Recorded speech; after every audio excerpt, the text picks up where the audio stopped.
Hare Krishna devotees, thank you so much for joining today's session. We will start with prayers.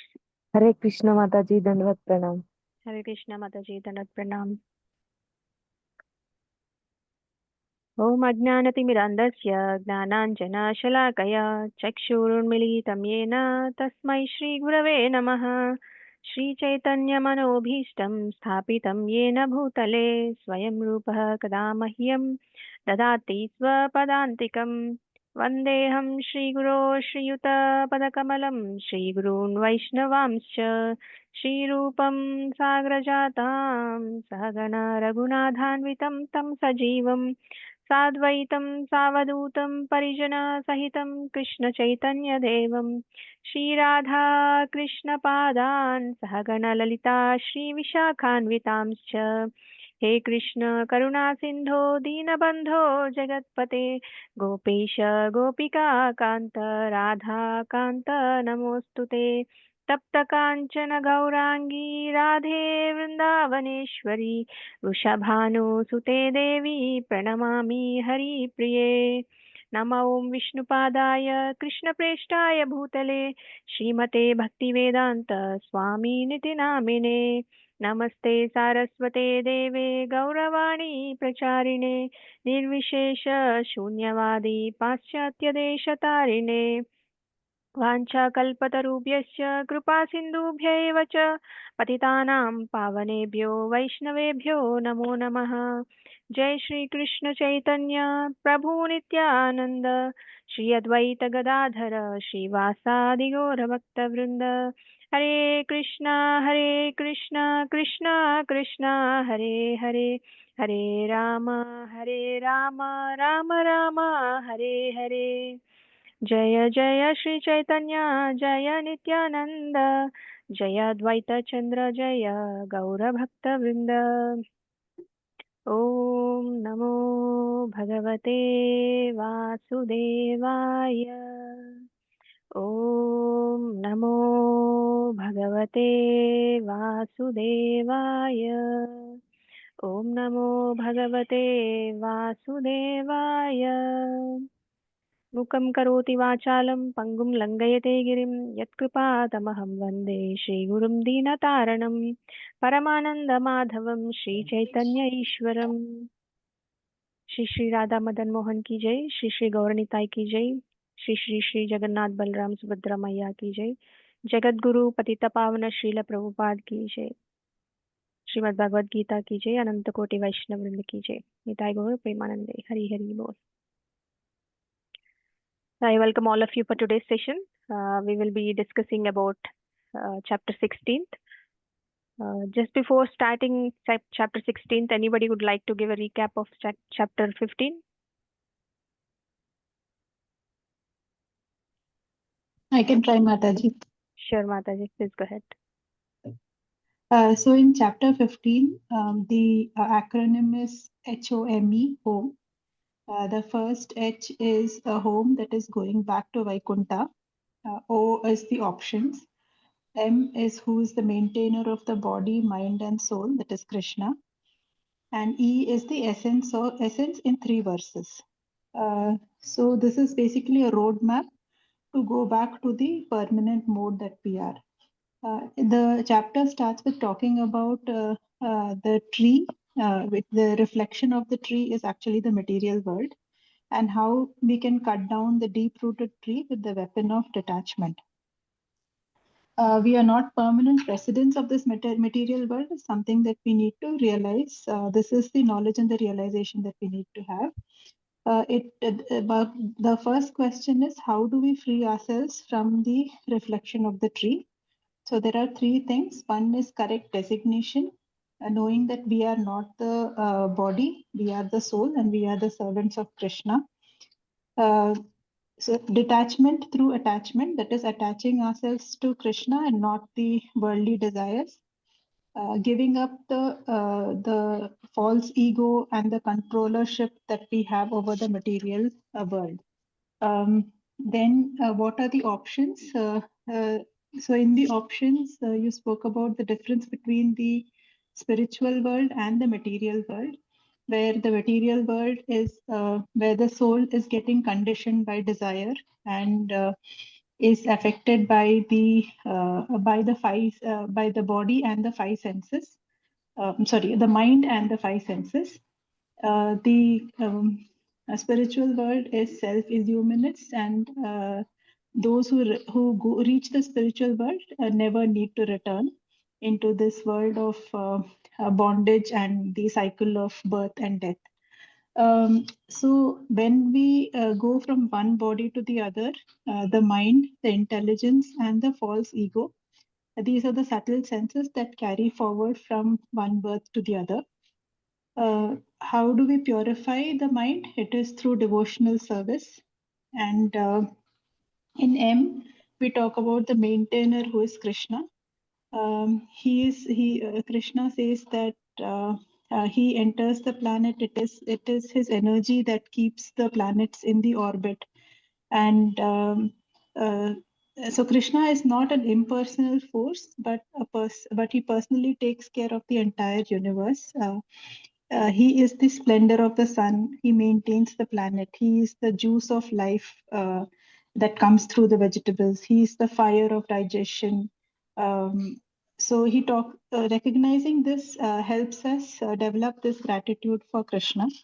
Um, then we know that Krishna is not far and he is right in the heart. And he is the maintainer of he is the maintainer of the soul. We also talk about the two. So maybe I didn't get my notes right here. Please correct me if I'm wrong. But there is the essence of the three verses. Here we talk about two classes of beings, fallible and infallible. Above that, there is the greatest. Above that, there is the greatest being that is Purushottam, and that is Krishna, who is the supreme soul and imperishable and maintains and he is the one who maintains all the three, all the worlds. Dhanyawad, Haribol. Mataji. Thank you so much, Mataji. It's very wonderfully explained. We will get started with our 16th chapter. You're able to see my screen? Yes, Mataji. Okay. So 16th chapter is divine and demoniac qualities, which is also known as Daivasura Sampada Yoga. So Krishna starts by listing the qualities of saintly people, like truthfulness and humility, compassion, and also contrasts with qualities of demoniac people. So basically, good people versus bad people. So qualities of demoniac people are pride, anger, and arrogance. So these qualities shape our future either by elevating us or by dragging us. So good people have good qualities and their qualities elevate them, and bad people have bad qualities. Their qualities drag them down to the lower planets and for suffering also. And we have the acronym called DOOR. So Krishna basically says he is helping us to identify the divine and demoniac qualities, good and bad qualities within ourselves. And based upon our qualities, our choices will also reflect. And we have to work towards spiritual purity and surrenderance towards Krishna. So basically, this is the essence of this chapter. And the acronym that we will be using is DOOR. D stands for divine and demoniac qualities. So, like I've discussed about the qualities of saintly people, qualities of demoniac people, bad people. And he also discussed about other aspects from 5 to 6 verses. He explains how these natures, bad and good natures, lead to two different destinies. So, good people have a different destination, bad people have a different destination. So, divine qualities leads us towards liberation and spiritual growth, basically, and bad qualities, they will bind us to suffering and they will also make us go to hellish planets.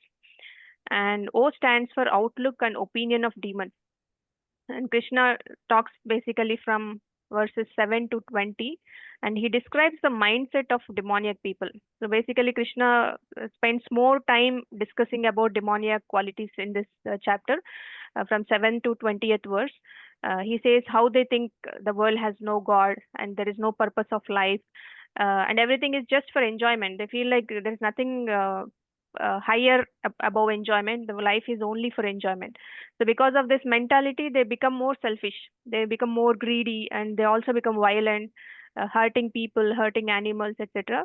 And based upon their qualities, they'll be put into deeper ignorance, and they also suffer life after life, during the life and also after the life. And Krishna talks about that removal of demoniac qualities. How can we remove the demoniac qualities, the bad qualities within us? And Krishna gives us the solution how to remove the demoniac qualities. He explained the three gates to hell. Basically, there are three gates to hell, which are lust, anger, and greed. He will describe in detail about all of these three.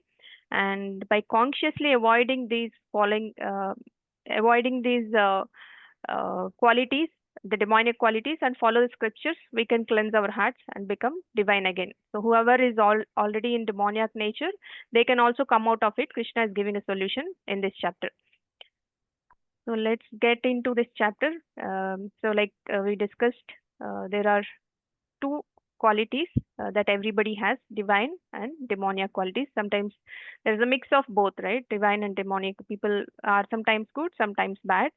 And there are 26 divine qualities. So 26 good qualities. Krishna mentions it in 16.1 to 3. Three shlokas he mentions about the divine qualities.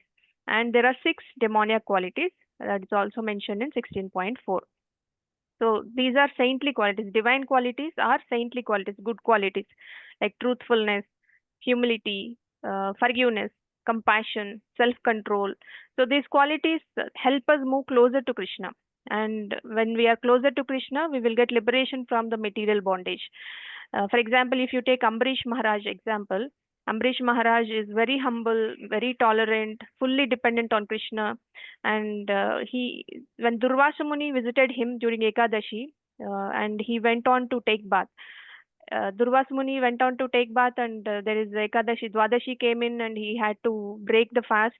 But still, Durvasa Muni did not return from taking bath.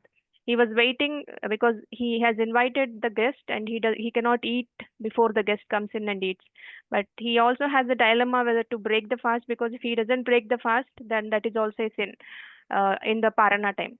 So he was in a dilemma, and he approaches his gurus and well-wishers within the kingdom, and they advise him, you take water, it is like not eating, and also breaking the fast will be done.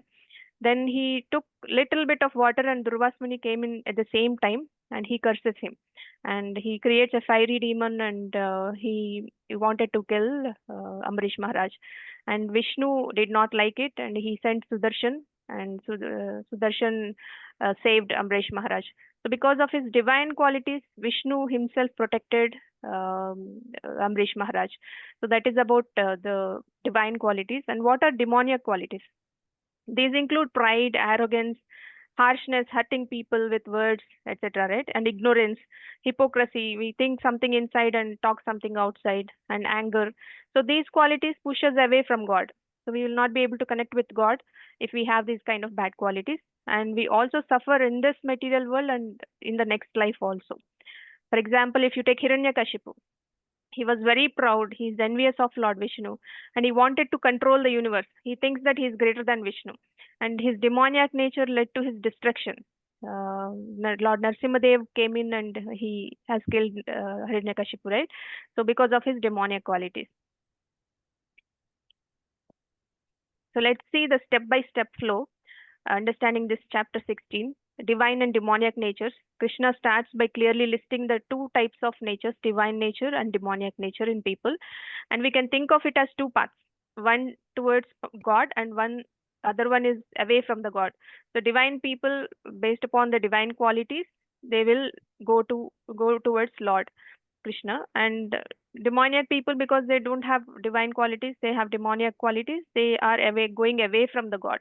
The example, Prahlad versus Hiranyakashipu. Hiranyakashipu has demoniac qualities. He's going away from God.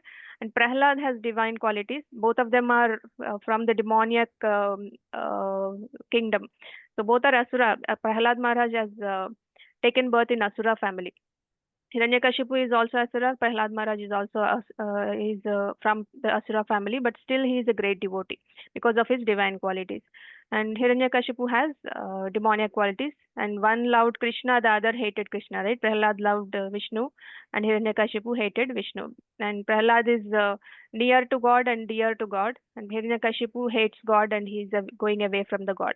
So how they develop, how these qualities develop? Our qualities come from association, lifestyle, and desires.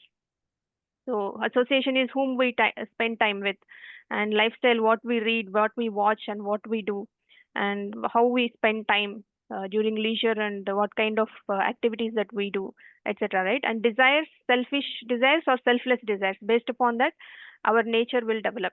So if we keep hearing about Krishna, being in association with right people, then we will develop divine qualities, right? And if we keep hearing about gossips and associating with bad people, then we develop demoniac qualities. But if we are always around gossip, greed, and sense gratification, we will definitely be completely into demoniac nature and will not be able to come out of it. And results of these qualities: what happens when we have divine qualities, and what happens when we have demoniac qualities? So divine qualities lead to peace, happiness, and we will be going to our original destination called Vaikuntha. And demoniac qualities leads us to confusion. So we don't know what is good, what is bad. We don't know how to approach right things, and we will always be in frustration, and we will be stuck in repeated birth and death, and we suffer life after life. Example, Duryodhana. So his arrogance and greed destroyed his whole dynasty, right? All the brothers of Duryodhana were killed in the battle. And if you take Vidura, Vidura is brother of Dhritarashtra. He was insulted deeply by Duryodhana, but still he approached God, and he still was having divine qualities, and he also helped other people uh, to develop those divine qualities and reach God. So that is the difference between that is a result of having divine qualities and demoniac qualities.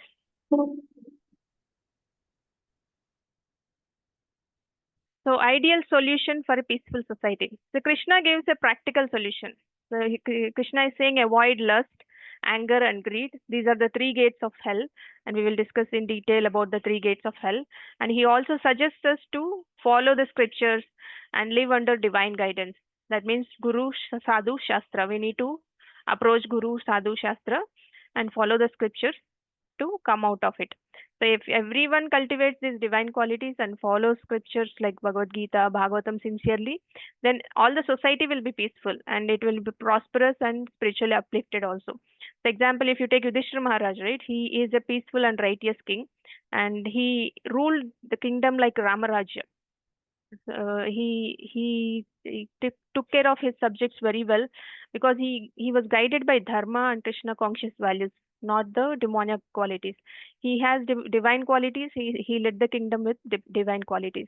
So the result of it is not only he going near to God, but he also helps the subjects, the entire kingdom, God conscious. So let's move on. So Krishna talks about divine qualities from 16.1 to 16.3.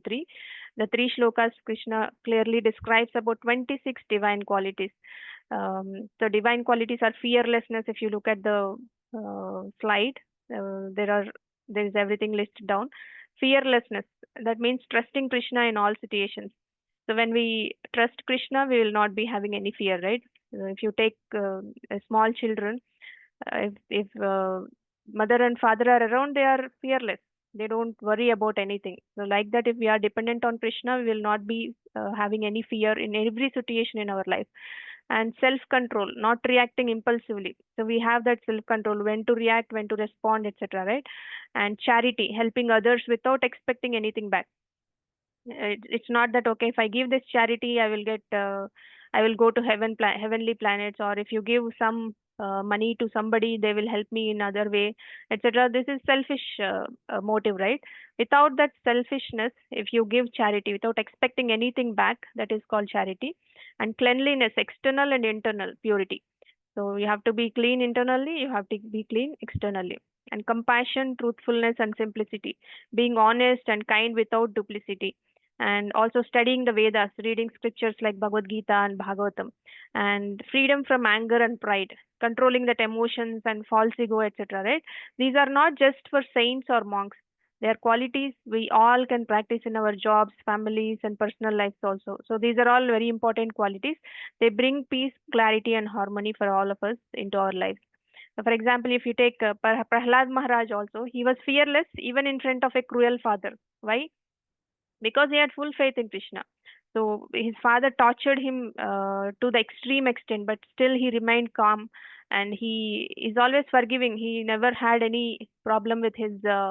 He never complained about his father, and he has fixed himself in devotional service. He's completely surrendered to Vishnu, and he was completely dependent on Vishnu. And he was never fearful of any calamity that has come in, any kind of torture that his father has given him. So that is because he has all the saintly qualities. How to be free from anger? So let's see the story of every family today. So left side, if you see the modern families, in many families today, anger and shouting are common, right? Do you agree? You all agree or not? Anger and shouting, are they common in families or not? Yes, yes, Mataji. Yes, Mataji. Yeah. Yeah, so parents fight, children get upset, and there is no peace at home. This is because Krishna is not in the center.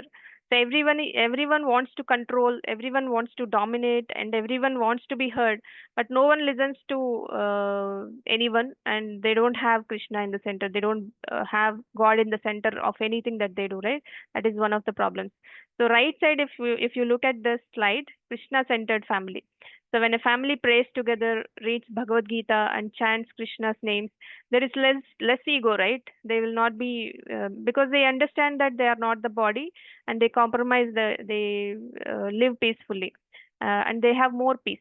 People forgive more easily when they have Krishna in the center. They respect each other well, and they live very happily. So they don't have that false ego, right? They will not take everything personally, and they will be always peaceful. So a family that prays together stays together. So that is the quote. When Krishna becomes the center of the house, anger reduces automatically. And love increases, and even problems resolves peacefully. So you don't need to worry about problems. Prabhupada also says spiritual life begins when we start to control anger and lust. So then only the spiritual life begins. If we want to develop true love and spiritual strength, we must start becoming free from anger and cultivate all the divine qualities, just as Prahlad Maharaj and Ambrish Maharaj, and there are so many other great devotees that we can follow. So let us see demoniac qualities. What are they, and why they are dangerous?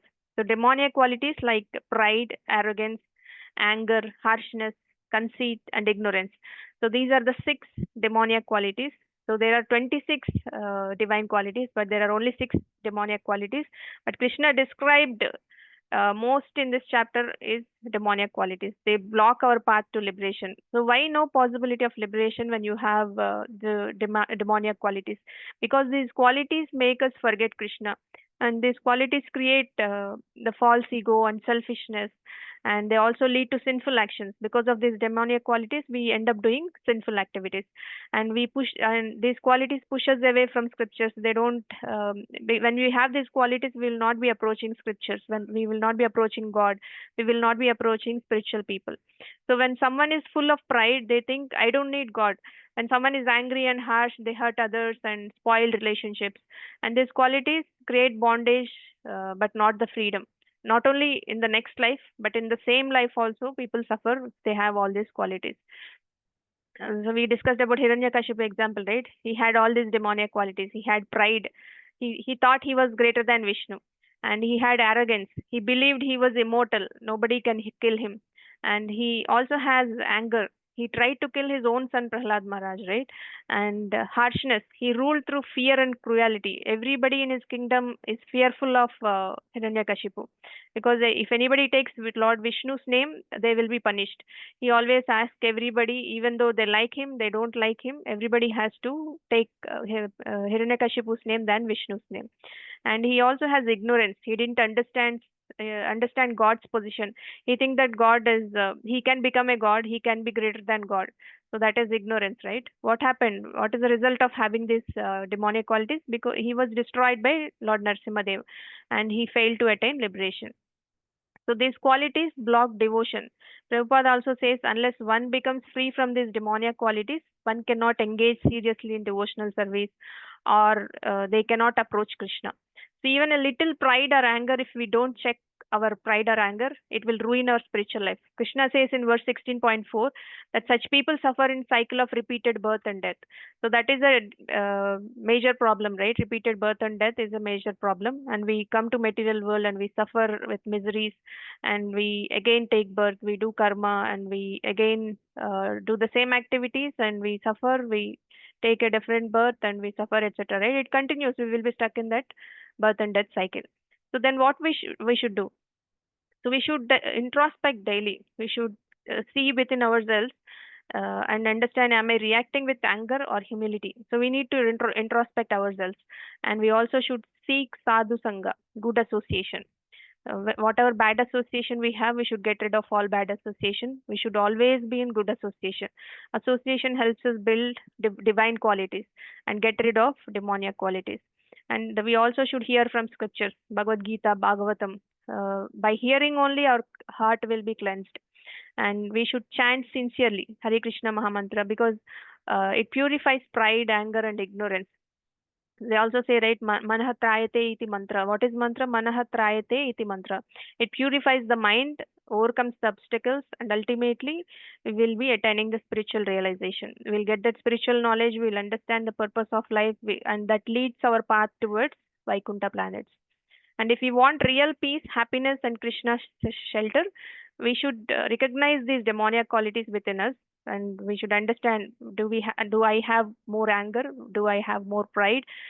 Should I be reducing it? How can I control it? What things I have to do to get rid of all of these qualities?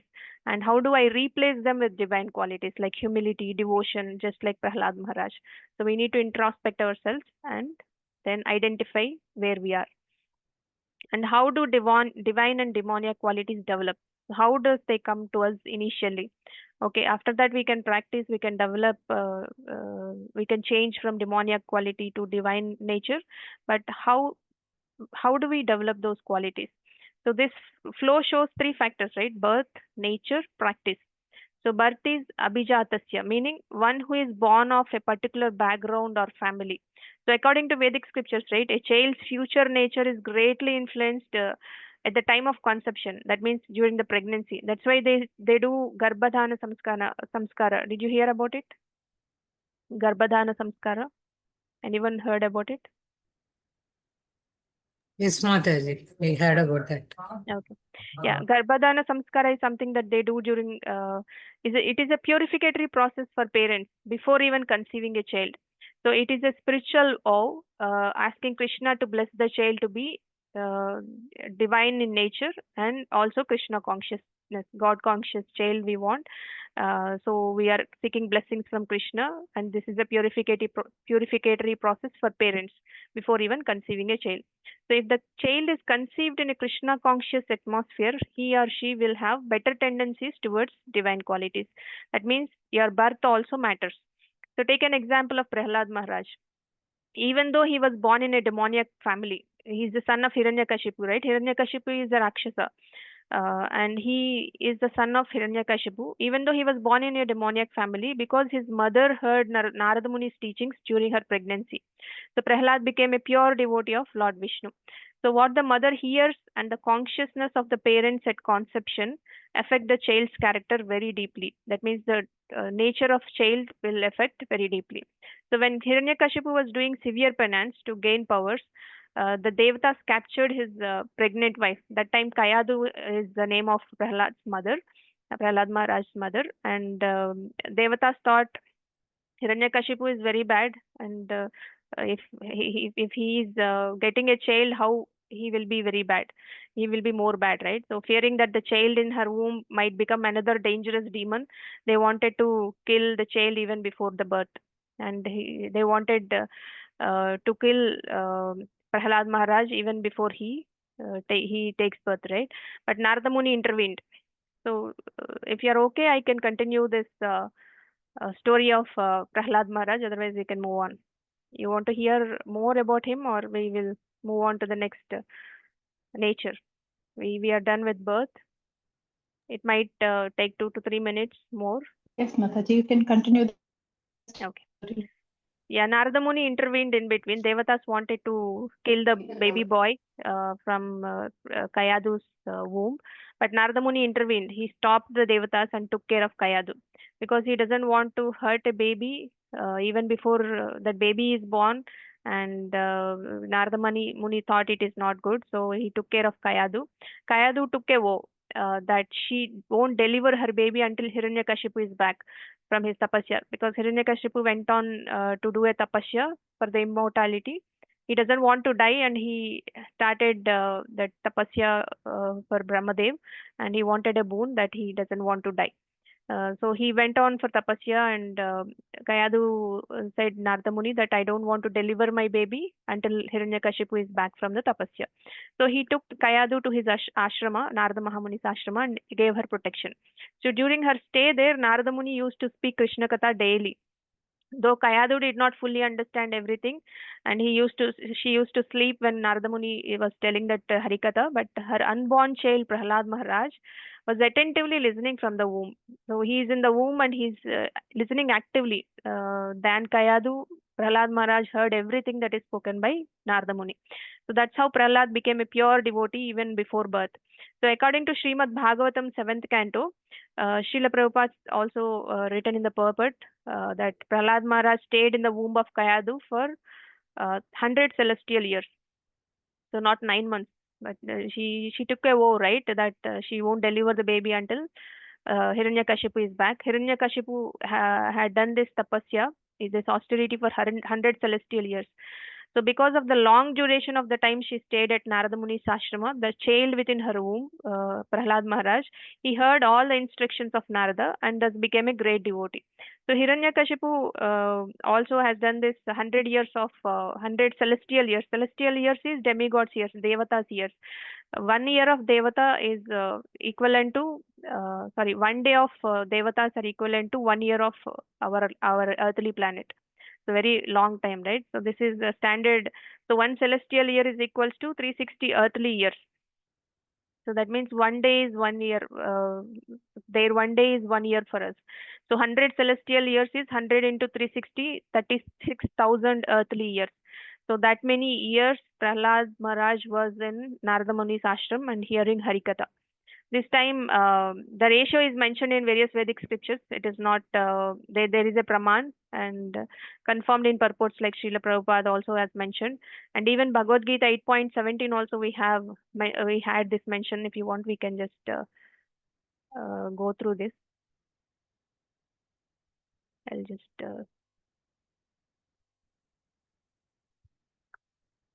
8.7, Mataji. 8.17. Okay. I'm just opening it in Veda base.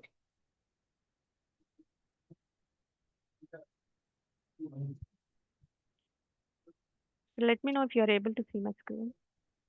You are seeing only this thing, presentation, or you are able to see the Veda base also? Presentation, Mataji. Only presentation. Okay. Now? Yeah. Now it's Okay. 8.17. 8.17. 17. Yes. By human calculation, 1,000 ages taken together form the duration of Brahma's 1 day. So 1,000 ages means there are 4 yugas, right? All 4 together into 1,000 is equals to Brahma's 1 day, and the same is the duration of his night also. So Satya Yuga, Treta Yuga, Dwapara Yuga, Kali Yuga together into 1,000 is equals to Brahma's 1 day, and One Divya Yuga. one Divya Yuga, yeah. So and the same is one night for him. So he lives like that 100 years, and if you look at it, Satya Yuga is 17,28,000 years, and Dwapara Yuga is 12,96,000 years, and this is Treta Yuga. Treta Yuga is 12,96,000 years, and Dwapar Yuga is 8 lakh 64 years, and half of Dwapar Yuga is Kali Yuga, 4 lakh 32,000 years. So in Kali Yuga,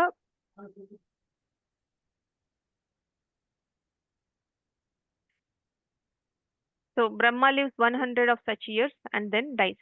So Mahapralaya happens during that time. And every night of Brahma, that means 1000, 4 yugas together into 1000 is equals to Brahma's one day, right? Every night of Brahma, the Pralaya happens, not full Pralaya, but Pralaya happens. All the lower planetary systems under Earth will be vanished. And again, it will be recreated when Brahma wakes up in the morning, right? So it will be recreated. And after 100 years of Brahma's life, everything will be drowned into the Garbhodaka ocean.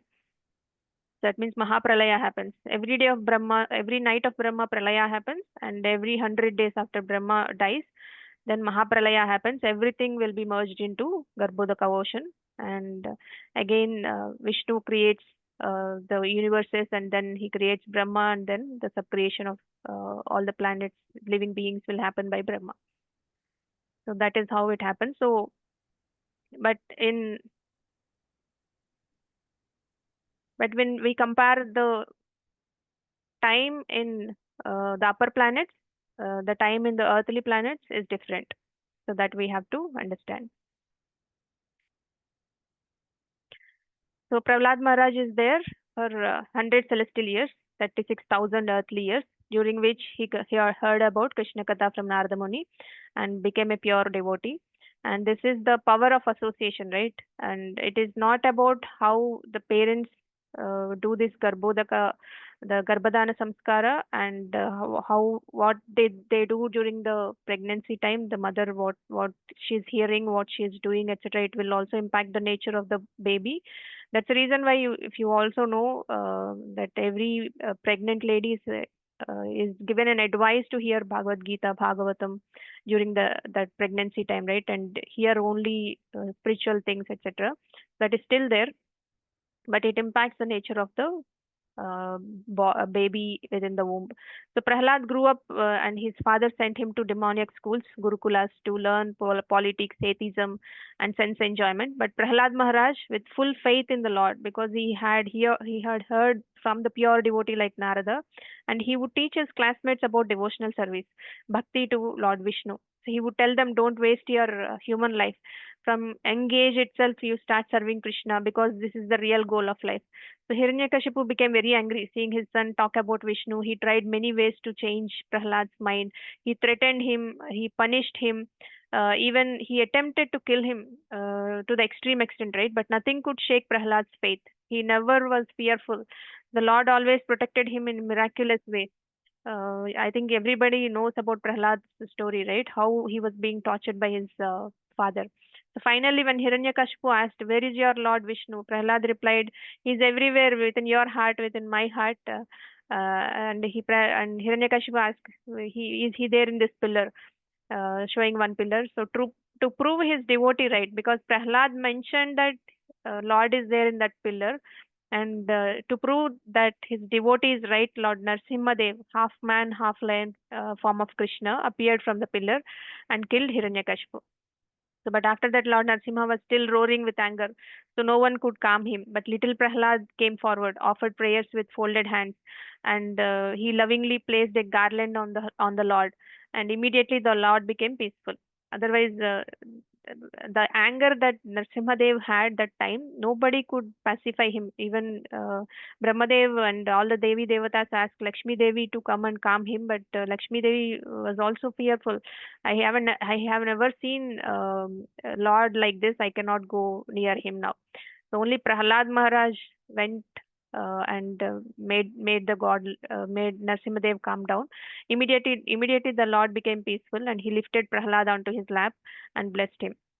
And Lord Narsimhadev said, "My dear Prahlad, even though you were born in a demoniac family, you are my pure devotee. You never forget me. And you have pleased me completely." So devotion is not based on birth, background, or age. Prahlad is only 5 years of age, right? And he has taken a birth in a demoniac family, Asura family, Rakshasa family. and but he heard Krishna Katha and he became a pure devotee from Narada Muni. The association, see the power of association. Even if someone is born in a bad environment, if they hear and follow Guru, Sadhu, Shastra, they become a great devotee. So like Prahlad Maharaj. The Lord always protects his devotees and stands by them. That is also one thing that we can learn from Prahlad Maharaj story. Even in the toughest situations, Lord will protect devotees.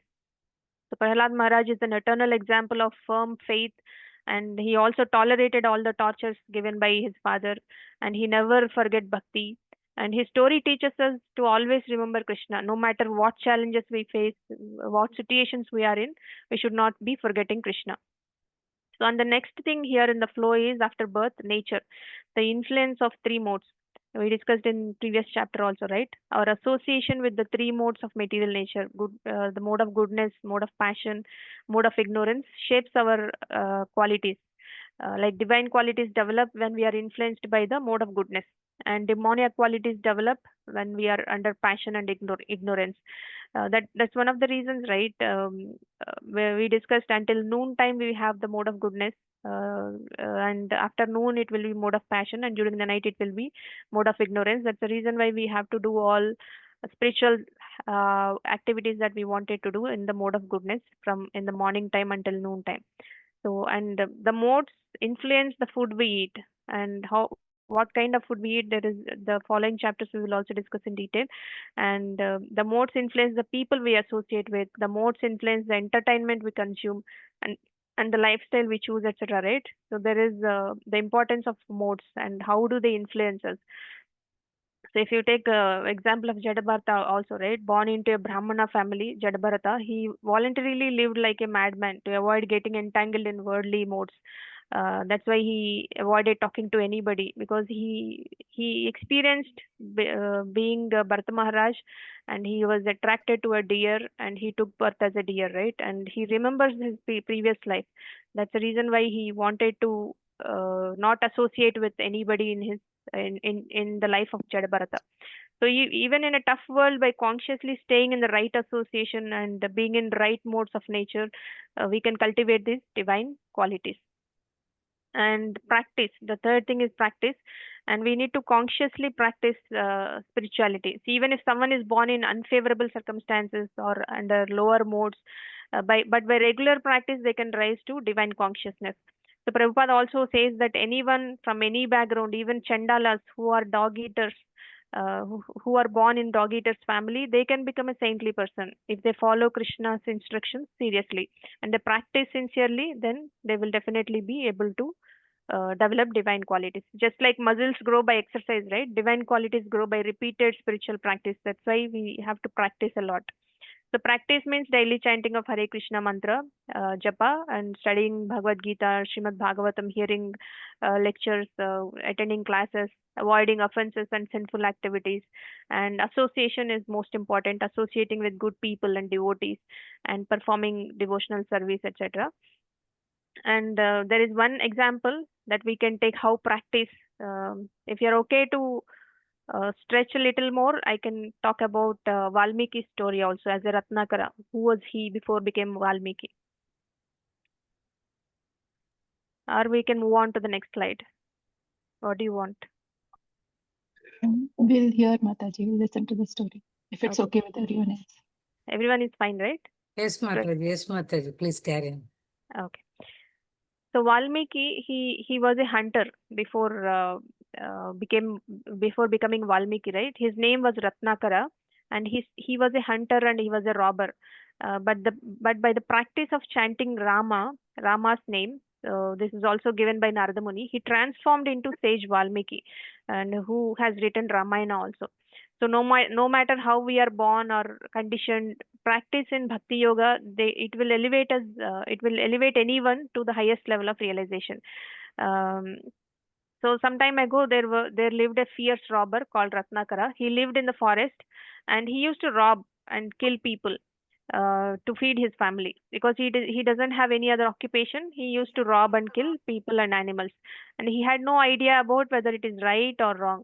So it became very natural for him, and violence is quite normal for him. He doesn't feel bad about it also. And one day he happened to meet with Narada Muni. So Ratnakara, as usual, stopped Narada Muni and tried to rob Narada Muni also. So, but Narada Muni asked him a very intelligent question. So he asked Ratnakara, "Why are you doing all this?"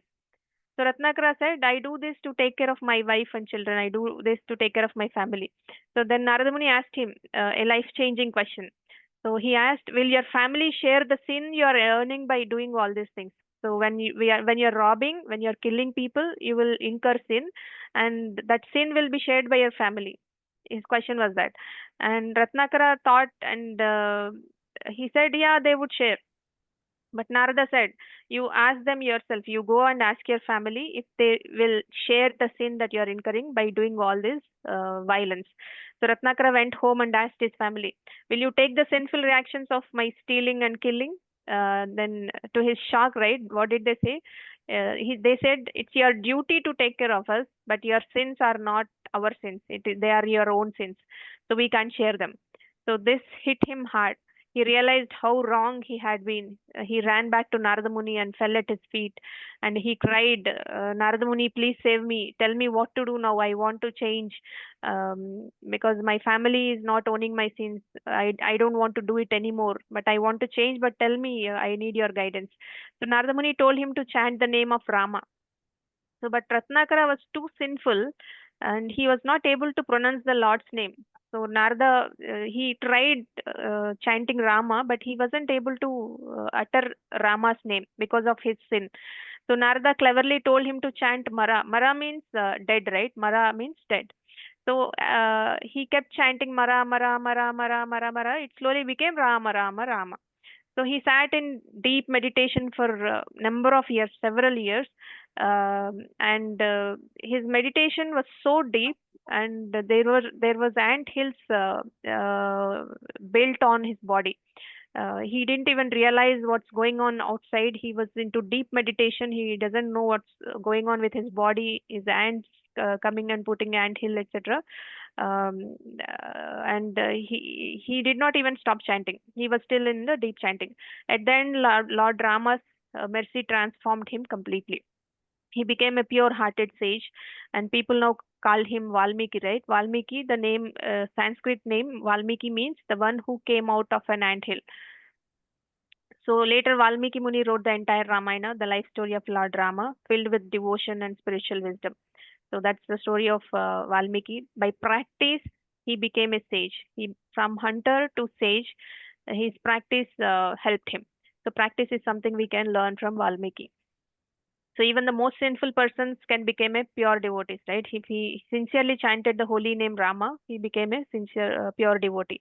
And association also matters. Like Narada Muni's association for Valmiki is very powerful.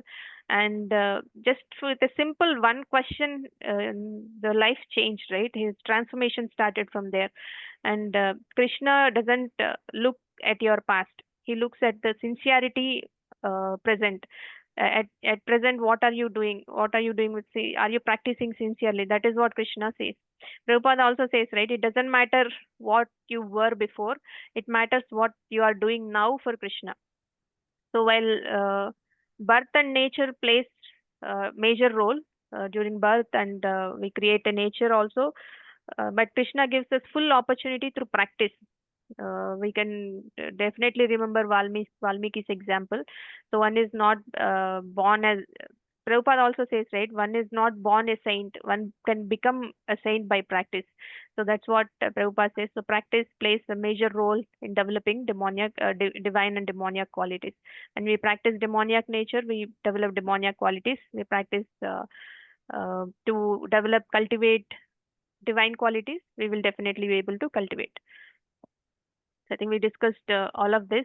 Abhijatasya, one born of uh, during the Garbhodana Samskara and everything we have already discussed.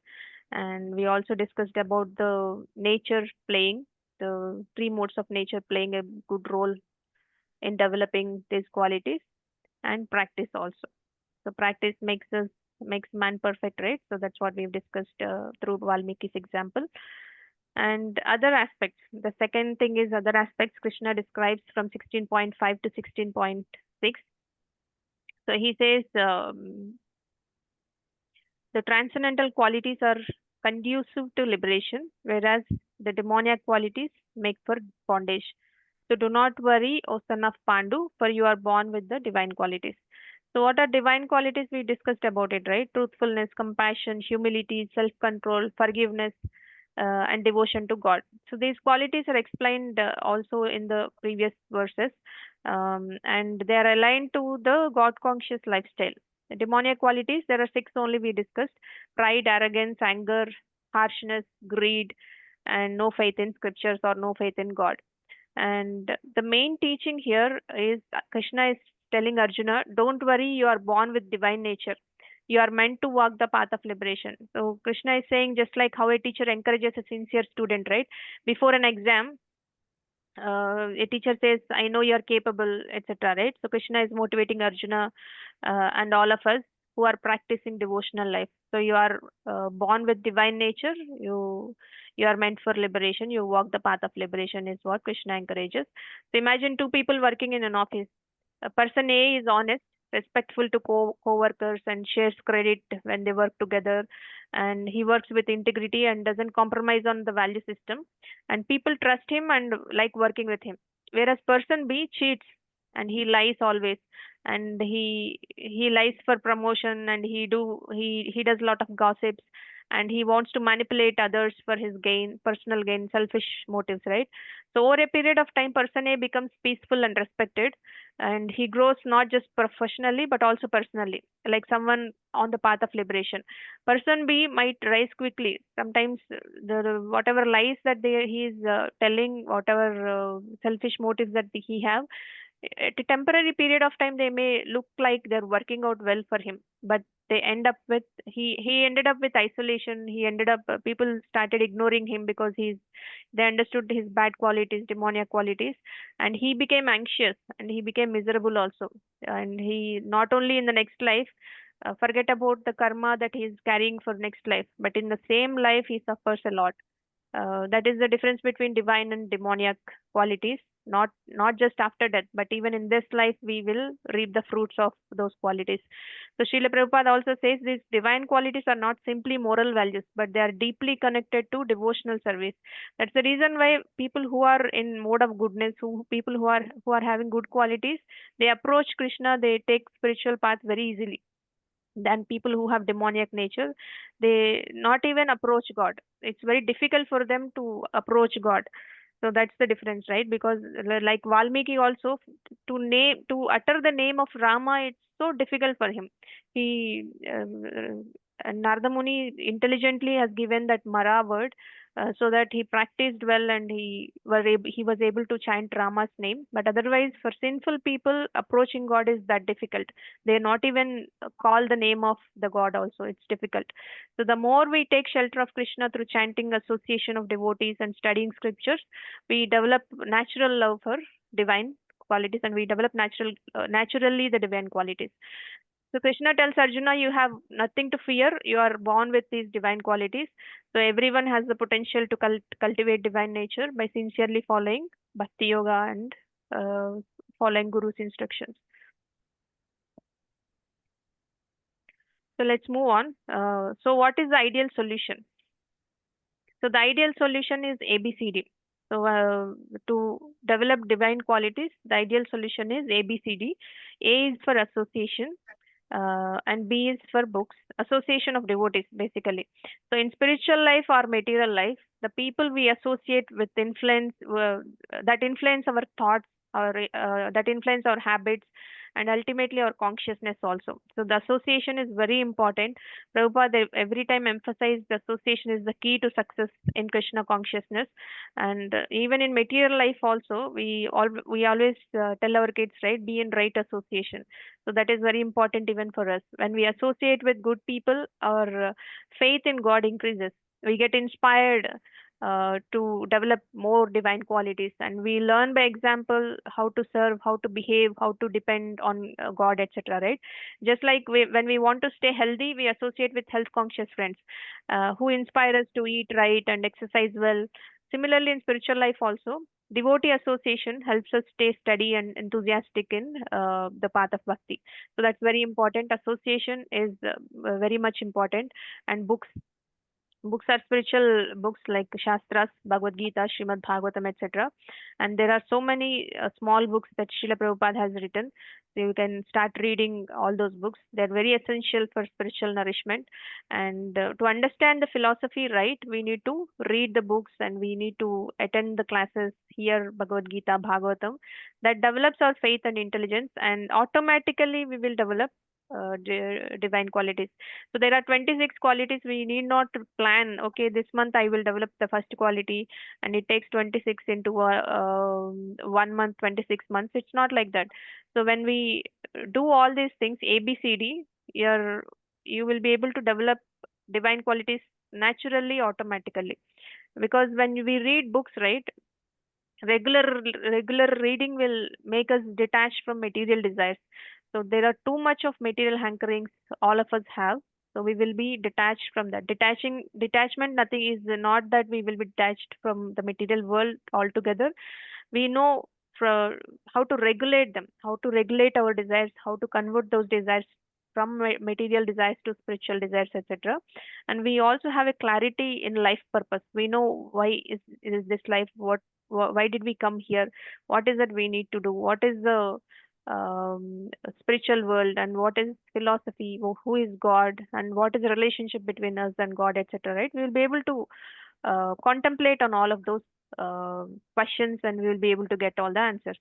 And connection to the, and we, when we hear Bhagavatam, Srimad Bhagavatam, we will be able to understand the lives of so many devotees. Like we discussed about Prahlad Maharaj, and we discussed about Ambarish Maharaj, and we discussed about Chidabharata, and we discussed about Valmiki. All these lives, the examples of devotees are the great teaching for all of us. And we will understand how did they behave, and what is the quality that we need to develop, right? What is that we need to get from them, at least one quality, if not 100%, right? But at least we will start thinking like that.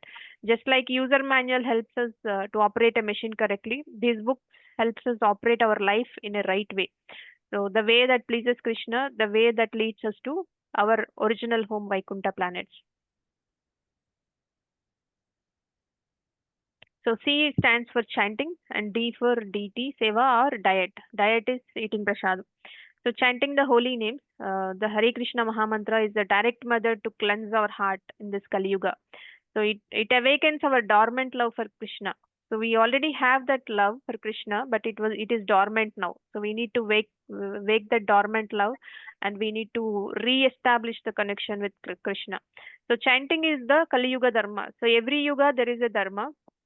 Satyuga there is a dharma, Treta Yuga there is a dharma, and Dwapara Yuga there is another dharma. Deity worship is the dharma for Dwapara Yuga, and Tapasya, austerity is different dharmas for different yugas. But Kali Yuga, we have this chanting is the Yuga dharma. Chanting the holy names is the Yuga dharma for Kali, and it is also emphasized in Chaitanya Charitamrita and Bhagavad Gita 10.25. So it is already mentioned there in scriptures. So whatever we teach, we understand in ISKCON, right? Everything has a praman. There's nothing that is coming or manipulated or coming from individual speculation. It is all coming from Shastra only.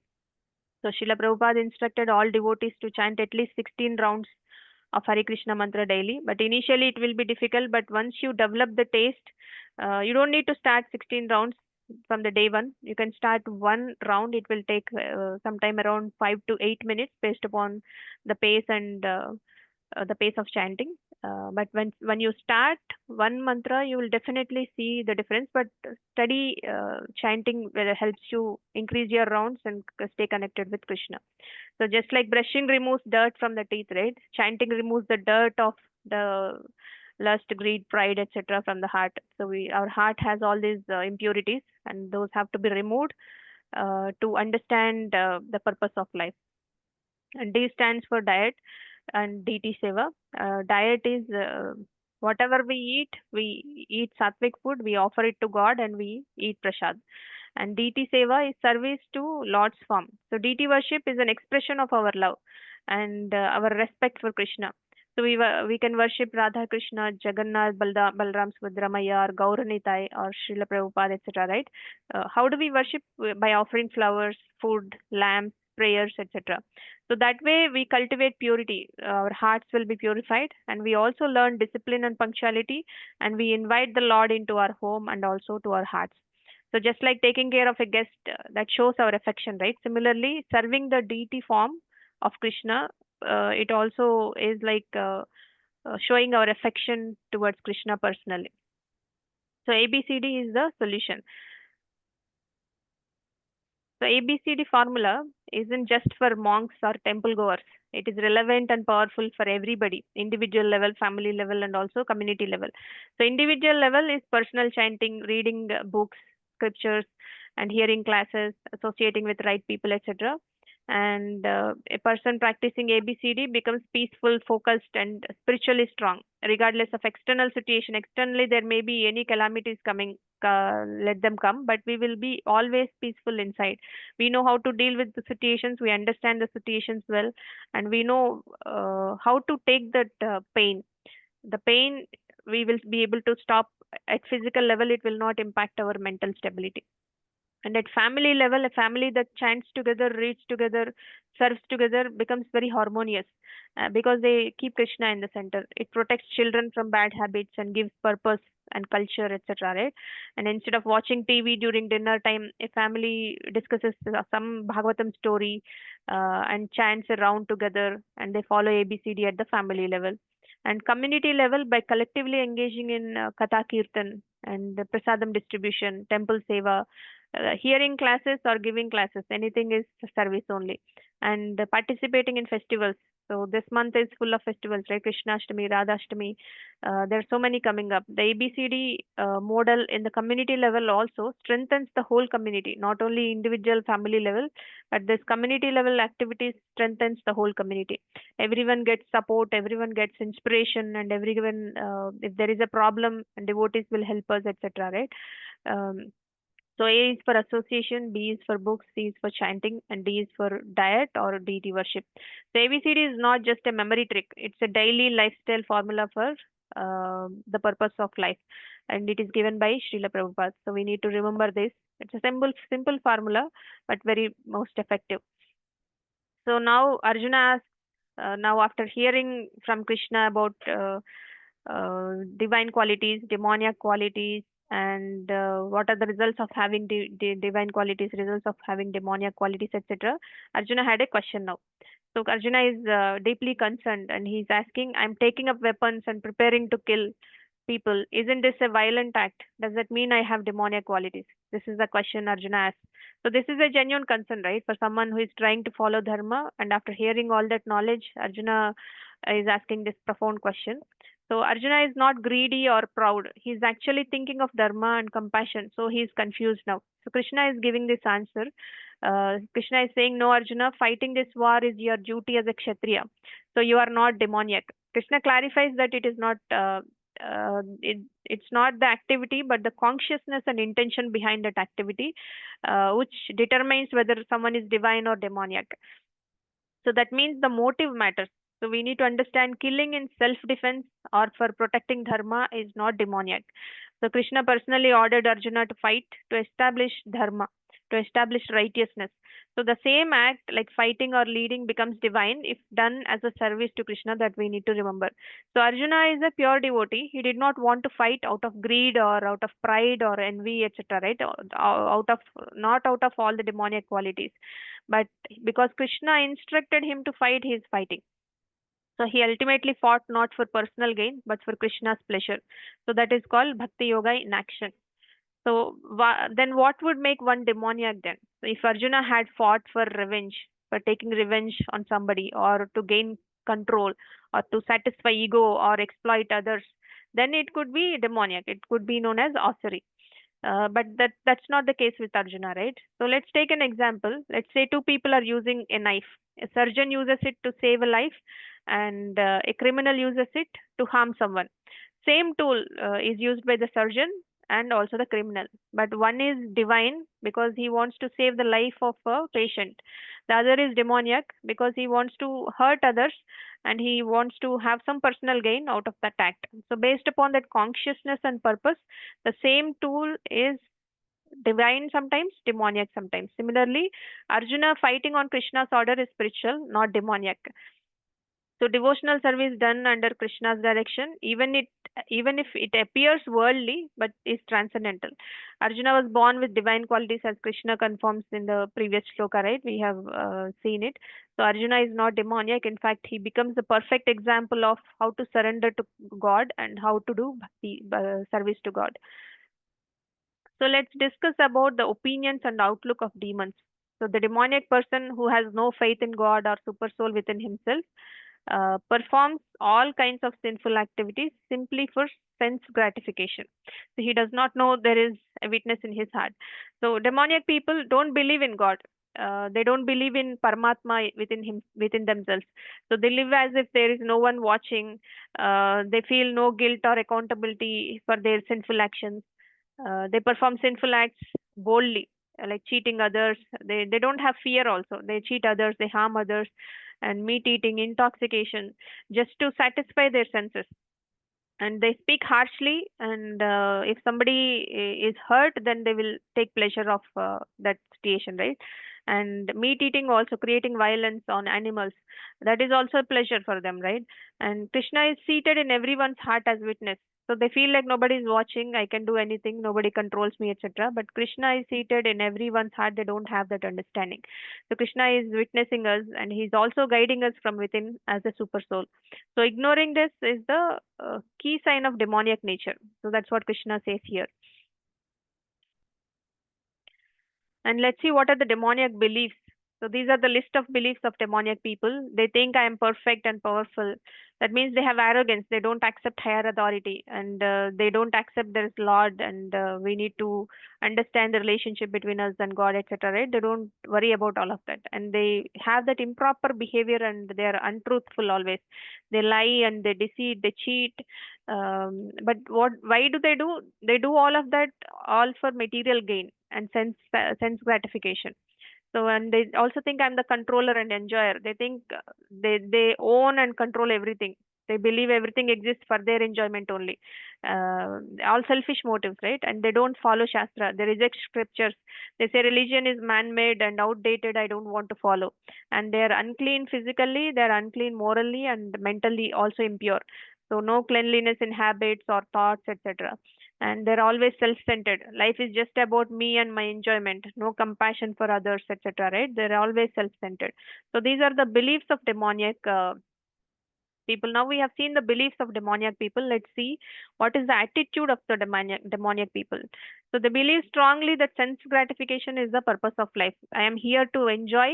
I am here to give pleasure to my senses, etc. Right? Such people think the more I enjoy, the more successful I am, and they feel like but do they really enjoy? They don't, right? That leads to immeasurable anxieties. They always want more and always afraid of losing what they have, and they have lust and anger because they chase for desires, but when they fail, they become angry and frustrated. And they also go to extreme extent of following illegal or immoral engagements. They lie, they steal, they exploit others to fulfill their endless desires. Example, someone who lives only to get rich, they want to party and they want to show off, uh, but they do it, but they are never satisfied. Those people are in this category. So we can think of such kind of people have this kind of attitudes. So we have seen the beliefs of demoniac people, attitudes of demoniac people. Now we will discuss the characteristics of such people. So they worship just for show off. Some people they go to temple just to say that okay, for example, there is a Janmashtami, they just go click a picture, put it in Instagram for sense gratification, so out of pride and false prestige. So Krishna says self-complacent and always impudent, deluded by wealth and false prestige. They sometimes proudly perform sacrifices in name only without following any rules or regulations. So what is Krishna saying? They create their own religious path. and they don't follow Guru Sadhu Shastra and worship according to their convenience, not as per the scripture. So they don't follow the scriptures. They think, okay, going to temple at 1 p.m. is also fine. I don't need to get up early and go to the temple, etc. Right? But they don't know that the temple will be closed by that time. And there are so many other demoniac qualities. We just have a look at them. They perform religious rituals in name only, like we have seen avidhi purvakam. So vidhi purvakam is mentioned in the scriptures. Avidhi purvakam is not mentioned in the scriptures. Some people do pujas or fast just for show off. So like I told you, right, Janmashtami, they go to temple because it is trending, and they can take good photos, and but they don't follow the rules and they don't have devotion. This is like doing the recipe wrong and still expecting a delicious cake. So it's like that. They also disregard scriptures, as we have already discussed. They say things like, why follow Bhagavad Gita? I will make my own path. Such arrogance, right? That kind of arrogance leads them away from the truth. Example, Ravana, who refused to listen to scriptures and met destruction. So, impudence due to illusion from wealth and status is something like a rich man might think, I don't need God, I have everything. So, that pride is a result of illusion, thinking material success is equal to spiritual success, but that is not. They will forget because they have good wealth and they have good comforts in life, and they forget about God and they think that they are already successful, but they don't know the purpose of life and take sannyasa dress but doesn't follow sannyasa rules. There are so many false sannyasis in Kali Yuga, right? They wear saffron for respect. They wear saffron for taking donations, but engaging in immoral acts. Srila Prabhupada condemns this hypocrisy. So they do something, they wear something outside, they're something different inside, right? So reminding that externals mean nothing without internal purity. So internal purity is very much important than external appearance of wearing a sannyasa cloth, right? And disbelief in scriptures. They doubt the Vedas, they doubt the Gita, or they think it's mythology. But the same people may believe in internet horoscopes or WhatsApp forwards. They believe in all of that, but they don't believe in scriptures.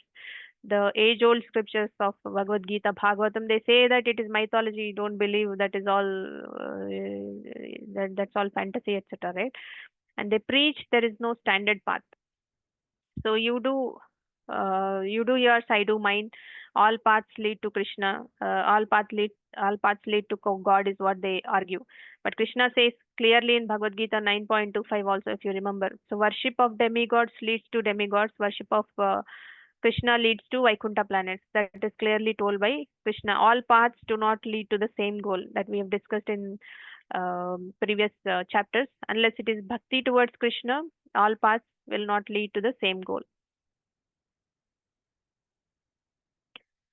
So we have discussed a lot about demoniac people, their qualities, their attitude, etc. Let's see what are the results of having demoniac qualities.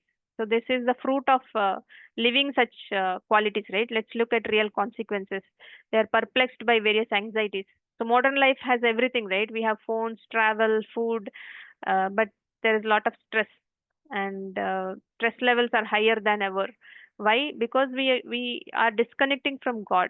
So we have more ego, more anxiety is just because we have disconnected from God and we have attached to all material pleasures, material things and material objects, right? So that is perplexed by various anxieties and network of illusions. We are trapped in a web of false ideas. We think that money is equal to happiness.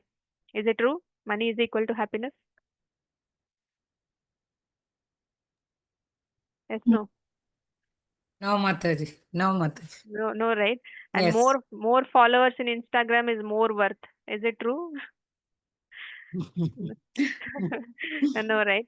So Yeah. there is no God is something that is also one of the illusions, like a spider caught up in its own web, right? So we're the people, demoniac people, also caught up in the network of illusions like this, and they are too strong attachment to sense enjoyment. Everything is about eating, sleeping, mating, and defending, right? They watch Netflix and sex, eating, sleeping. So they feel that is all about life. Very strong attachment to sense pleasure. So life becomes about pleasure chasing and not purpose seeking, etc. Right? They don't have any purpose. They want enjoyment, pleasure, material comforts, etc. So they're too strong attached to sense enjoyment, and they fall down to hell. That's the result. So it's not a fairy tale place, right? Hellish conditions can be in this life too. If you see, there are many people who are feeling loneliness.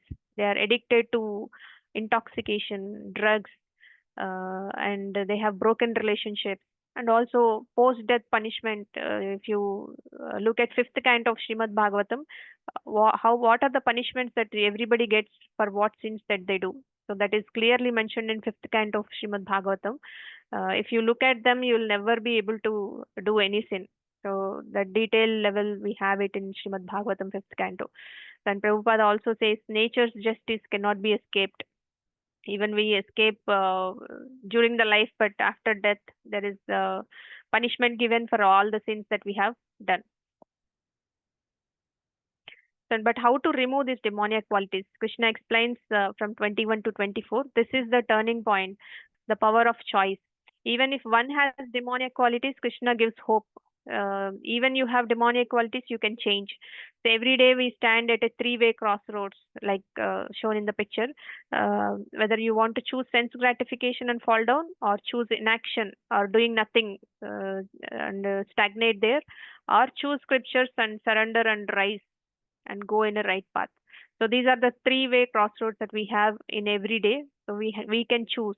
So like in a mall food court, right? All stalls look tasty, but only one has healthy prasadam. So the rest will give stomach issues, but we have to choose wisely. So these are the three paths we can choose wisely. So now Krishna describes the three gates to hell. What are the three gates to hell? Lust, anger, and greed. त्रिविधं नरकस्येदं द्वारं नाशनमात्मनः कामः क्रोधः तथा लोभस्तस्मादेतत्त्रयं त्यजेत्. So Krishna says these are the three gates leading to this hell: lust, anger, and greed. So these are if you look at the picture, so these are the gates of hell, and every sane man should give these up, for they lead to the degradation of the soul. So Krishna explains clearly, right? Lust.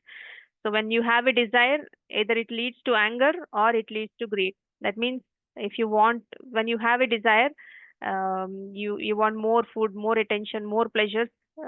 It is like a fire. The more you feed the fire, the bigger it gets, right? The karma is also like that. When you have a desire, if you fulfill your desires will increase more.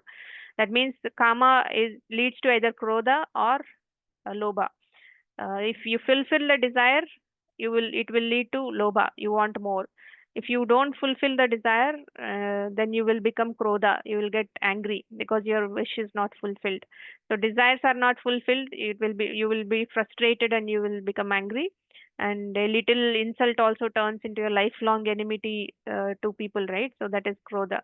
So we need to remember Duryodhana as an example. His envy led to the Kurukshetra war, right? And greed is never satisfied.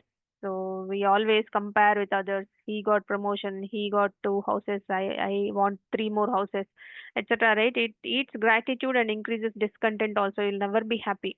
So that's the reason why our desires should be in control. How will you control? If you are in bhakti path, you know what desires to pick up and how you transform those desires from material to spiritual. By keeping Krishna in center, how do you do the activities? Together, they lead the soul into lower births and suffering. So, Kama and Krodha, they lead us to suffering. So, but what is the solution? Let us see. So, how to overcome these three gates? Kama, Krodha, Lobha. So, now the remedy Krishna gives is when you ignore Shastra, there is no success. So, acting based upon your own whims, I feel like it and everyone is doing it, I can also do it, etc. Right? That leads to neither happiness nor peace. Example, people follow dangerous diet fashions these days, right? And because that is a trend, they follow the trend and they do extreme diets and they land up in hospital. Just because it's trending, they wanted to follow that path without any evidence or without any shastric norm or any. It's not a proven thing also, because others are following and some celebrities following, people are following, and they are ending up in hospitals. So we should not feel like everyone else is following, I'll also follow. We should also seek for pramana. Where is the shastric connection, etc. Right? For everything we need to follow shastra for elevation. So Krishna doesn't want blind faith. He gives clear instructions. Read Bhagavad Gita, Srimad Bhagavatam, associate with genuine people, right people, and follow regulated life. So no meat eating, no intoxication, no illicit sex, no gambling. So these are the four regulative principles. So we need to follow that and chant Hare Krishna Mahamantra. So that's the real path of upliftment of the soul. So let's say you want to become a good doctor. Would you skip medical textbooks and just invent surgeries? No, right? So you would follow established knowledge and go to colleges and universities, follow the mentors, follow the teachers, professors, and follow the ethics, etc. Similarly, if we want to become free from anxiety, grow spiritually, attain Krishna, we must also follow the Gita and Bhagavatam. Not that what feels convenient for us or what is popular in the internet, right? It's not like that. So Bhagavad Gita chapter 16 is Krishna's honest feedback. He warns us, guides us, and lovingly gives us the freedom to choose, because real love respects free will, right? We will not force. Likewise, Krishna also do not force anything on us. He gives us the choice of choosing right path or wrong path. So everyone has a choice to choose either the right or wrong. So the path in the blue color is the top row, is the bhakti path, and in the orange color is the demoniac path. So performs acts for self-realization. This means living life with a spiritual goal, not just eating, sleeping, mating, defending, right? But understanding who am I, why am I suffering, what's my real purpose, etc. And following the scriptures instead of creating our own DIY philosophy, right? People who are in this bhakti path, they submit to authorized knowledge like Bhagavad Gita, Srimad Bhagavatam, etc. Just like we don't make up our own traffic rules while driving. If we follow the official guidebook, scriptures are also like manual for the human form. If we create our own traffic rules, then it becomes more dangerous, right? That regulation has to be there. The same way our life has to be regulated, and the rules have to be followed according to the scripture. And that's how they escape the gates: desire, kama, krodha, lobha. They escape the gates like that. As they follow Krishna's instructions, we avoid the three gates to hell: lust, anger, and greed. A sincere devotee learns to tolerate provocations and controls desires and shares with others also. So that's how they come out of the gates and attains the supreme destination, which is Vaikuntha planets. And path of darkness is the bottom row, a demoniac path. They reject the scriptures. The person thinks Gita is mythology, God is a concept. I'll follow my own heart. They turn away from Vedic guidance, and they refuse to read the map and walking into jungle blindfolded. So imagine how it will be. And they act whimsically. They say things like, "What's wrong in enjoying life a little?" or "As long as I don't hurt anyone, it is okay." But without regulation, they end up with addiction, stress, and harming others unknowingly, etc. Right? Their so-called freedom becomes a trap again for them, and they become miserable. The result is anxiety, emptiness, confusion, and there is no happiness even after achieving worldly success. Whatever they are aiming for, aspiring for, they get all that success, but they are not happy. So despite fame, wealth, and everything, they are still depressed. They are lonely. They are purposeless, and they also degrade to hell.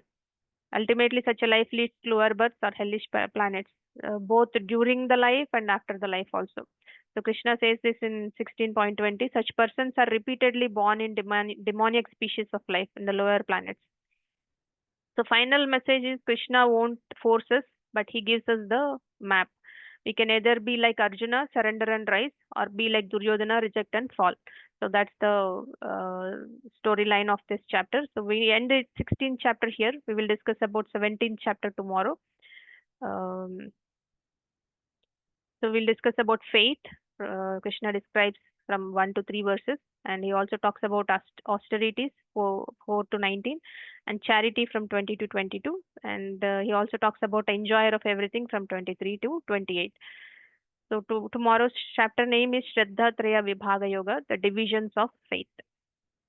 So with this, we'll end here. Let us see if we have any questions. And before we end our session, we will chant Hare Krishna Mahamantra together. Unmute yourself. Hare Krishna, Krishna Krishna, Hare Hare Hare, Hare, Hare Hare Rama, Rama, Hare Hare Rama, Rama, Rama Rama Rama, Rama, Hare Hare Hare, Hare, Hare Krishna, Hare Krishna Krishna, Krishna Krishna, Hare Krishna, Hare, Hare Hare, Hare Hare Rama, Hare Rama, Rama, Hare Rama Rama, Rama, Hare Rama Hare, Rama, Hare Hare, Hare Krishna, Hare Krishna Krishna, Hare Krishna, Hare Krishna, Hare, Hare Krishna Rama, Hare Krishna, Rama, Hare Rama Rama, Hare, Hare Hare Hare, Rama, Hare Rama, Rama Rama, Hare Hare Hare. Hare. Dhanavad pranams, Mataji. Mataji, I missed 3 slides to note it down. 11, 12, 13. Can you display if time permits? Sure, Mataji. So in the meanwhile, if anyone has any questions, Yes. you may raise your hand or unmute yourself and ask. 11th, 12th, and 13th, Mataji. Yeah. 11th. You want 11th, Mataji? 11th, 12th, and 13th, Mataji. Yeah, this is 11th, Mataji. Ah.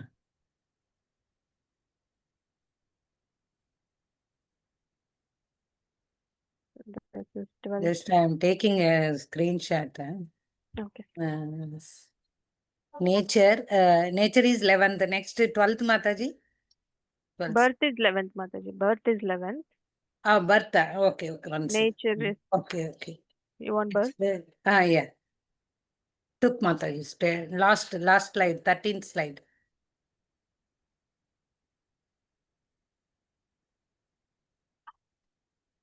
13th slide. 1 second, Mataji.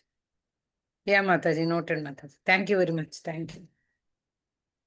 Thank you, Thank Mataji. you. So Anchakalpatarubhyascha कृपा सिन्धुभ्येव च पतितानां पावनेभ्यो पावनेभ्यो वैष्णवेभ्यो नमो नमः. नमो नमः. The court of Vaishnavrinda ki jai, Srila Prabhupada ki jai, Srimad Bhagavadgita ki jai.